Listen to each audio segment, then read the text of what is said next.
They're cutting in the sea of the north of the Imbrium, where the Jura Mountains is, what is called actually the part near the Caucasian Mountains, is Alpine Valley. Amazing.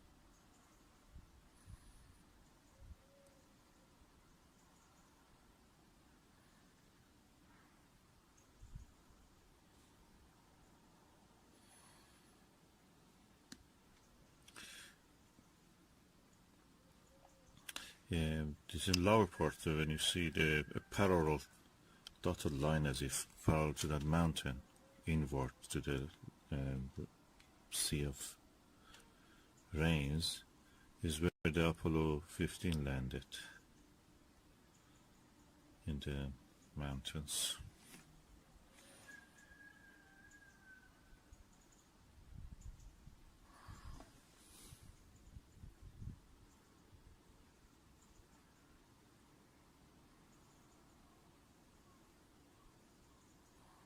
I'll try to zoom on down.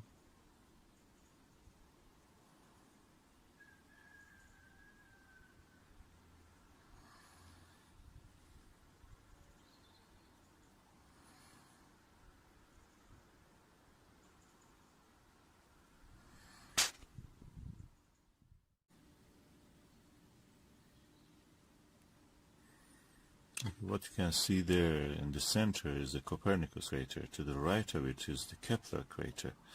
And the dot, tiny dot to the right of that Kepler, near the edge of the white area, where the down to it a little lower is a black dot, that's Grimaldi. That tiny white dot is the magnetic anomaly called Rainer Gamma, or Rainer Gamma. As you can see, the thin layer of cloud exists in the sky. Is moving. It's mist practically. And yeah, the Italy-shaped area to the top is the Jura Mountains. And you can see a tiny dot also in the Jura Mountains called Plato, actually, crater Plato, the philosopher.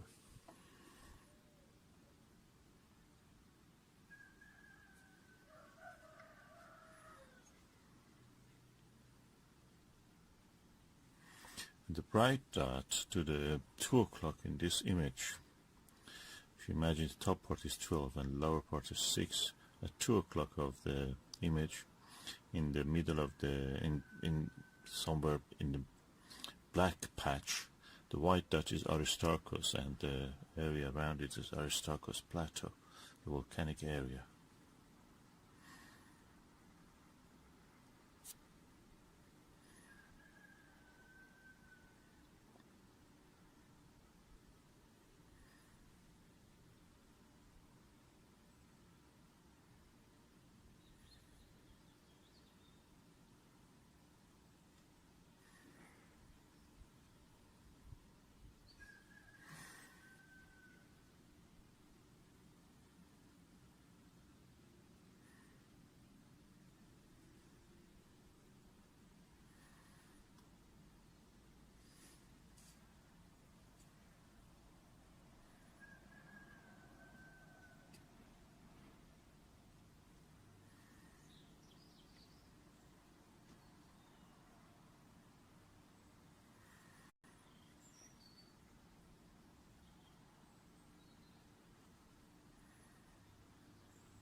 Yes, the clouds are making it really dark. I don't know what it is, what it actually should.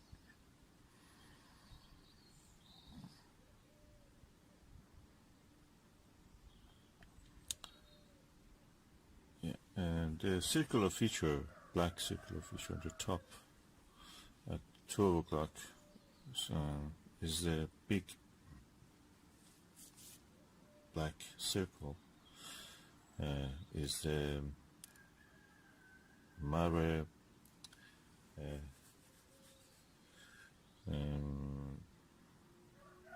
Imbrium, Sea of the Rains.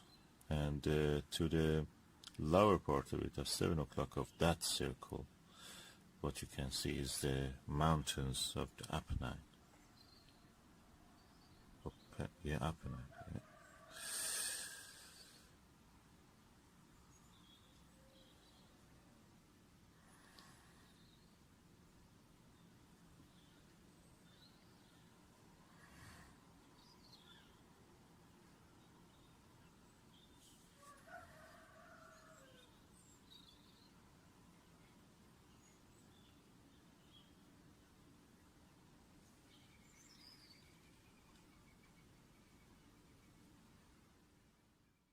And rugged area which has something like a coffee bean shaped.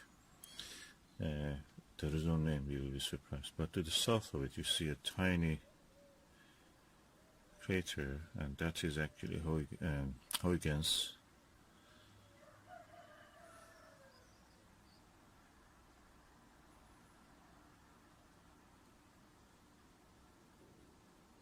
I don't know what's the reason for this vibration, because the motor of the camera is not on. Probably movement causes the camera to try to focus again on it. Let me just see if I can put the focus on the manual.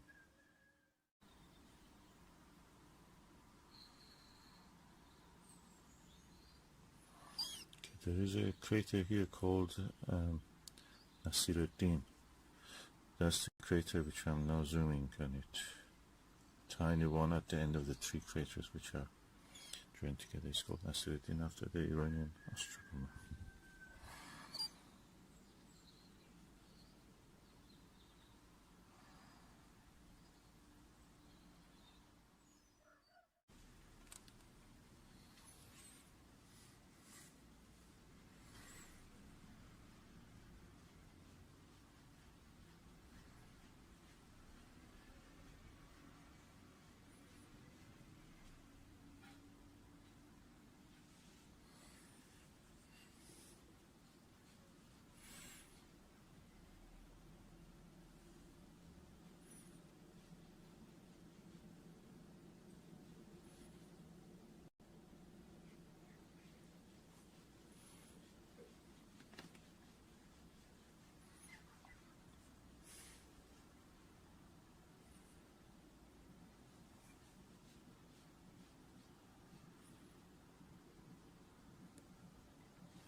This is the time of the lunar cycle that mostly people will miss because it's very early morning and there's half of it falls in daylight. And either people are sleeping yet or they are just going to work, so practically they will miss. And only you can see it in such a day like today, which is a holiday.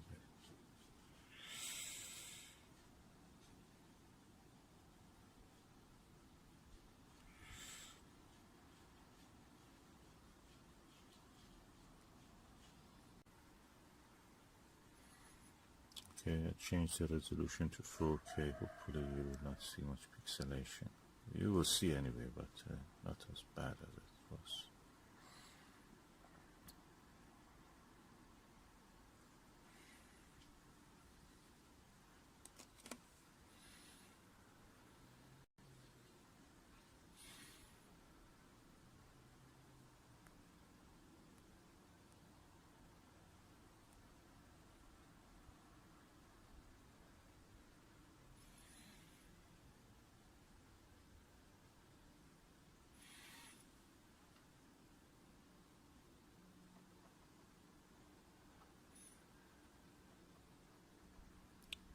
What you see is now passing the center of the picture, hopefully, is what is called as Aristarchus plateau.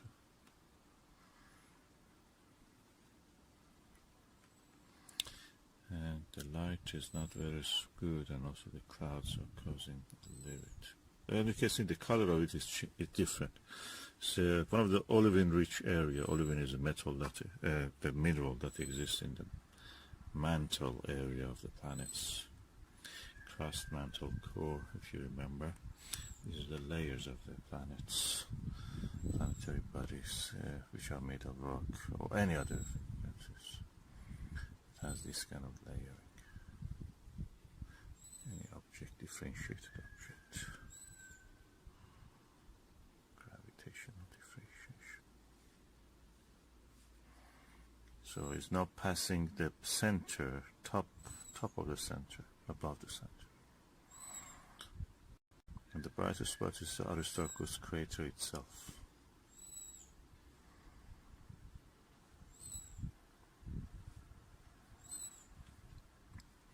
And to the lower part of the image you can see the Rhino Gamma. Oh, suddenly it became so clear. Try to bring it to the center. Yeah, it's now right dead center.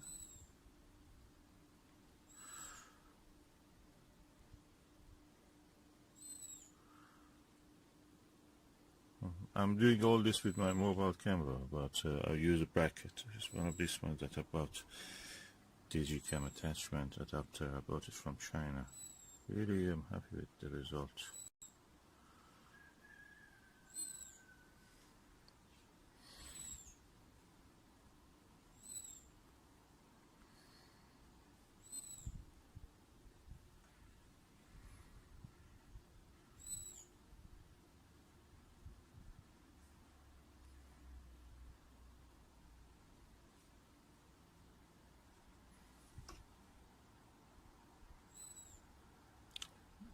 You're looking through the eyepiece directly.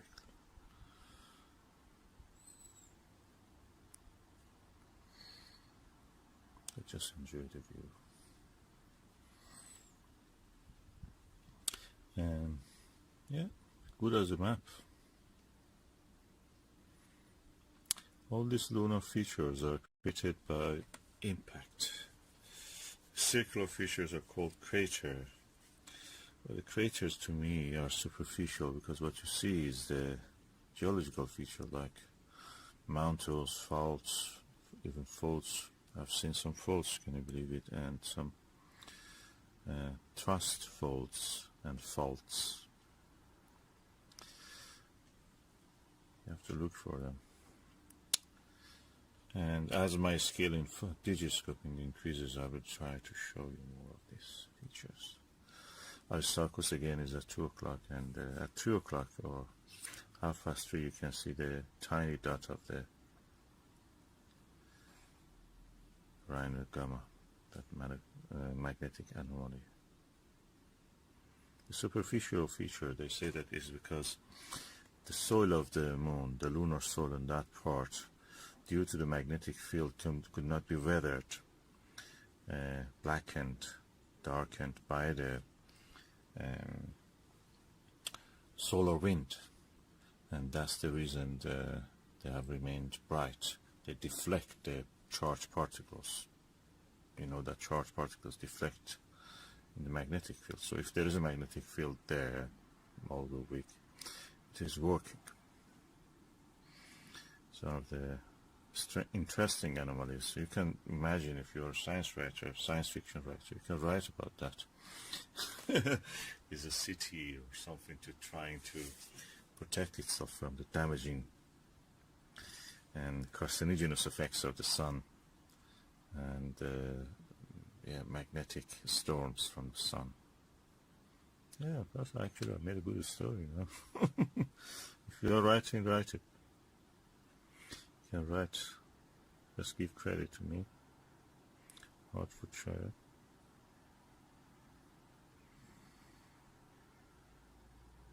Beautiful, magnificent Caucasus Mountains.